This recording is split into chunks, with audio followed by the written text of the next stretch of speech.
FORA.tv. The world is thinking.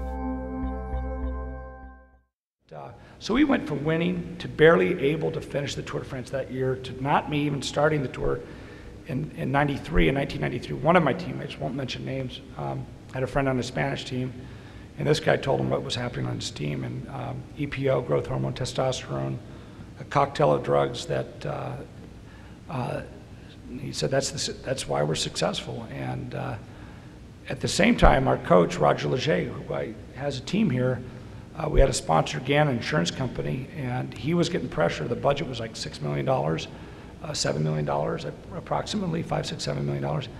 And we weren't winning any races. And of course, he's getting pressure from the corporation, so he's putting pressure on the riders. He had everybody go on a diet because the current Tour de France winner at that time boasted that he won the Tour because he lost weight. So everybody in cycling was on a diet. I mean, it was like I had teammates that were 3% body weight, 130 pounds, and we went in the Tour of Italy, and our coach put us on no desserts, no olive oil, which I know a lot about nutrition now. You need protein and fat to even support your cholesterol, so to support your testosterone, your growth hormone, your recovery. But I ended up quitting that race, and I couldn't even start the Tour. And in one meeting that year, I think it was probably pre-Tour de France, because you're in the process of renegotiating contracts pre-Tour de France.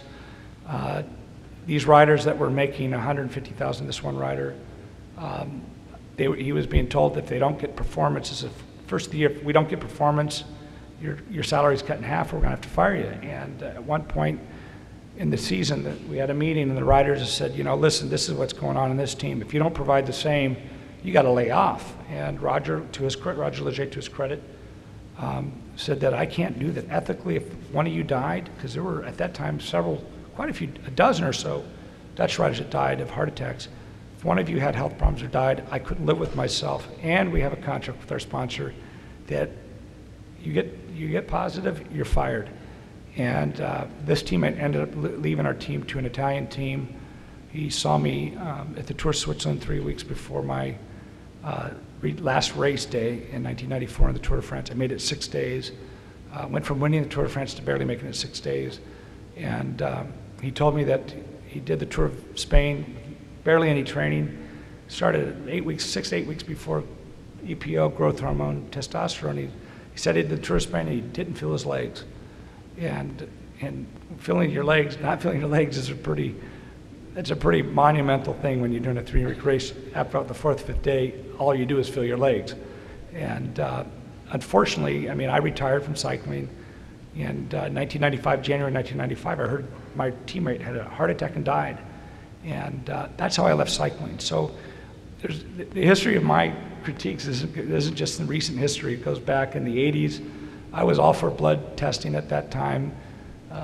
Riders were saying, well, that would be unethical. There was a riders union in the early 80s when I came into the sport, a naive young American, where I saw a professional rider drinking a Coca-Cola and was devastated that he would drink something that hurt his health.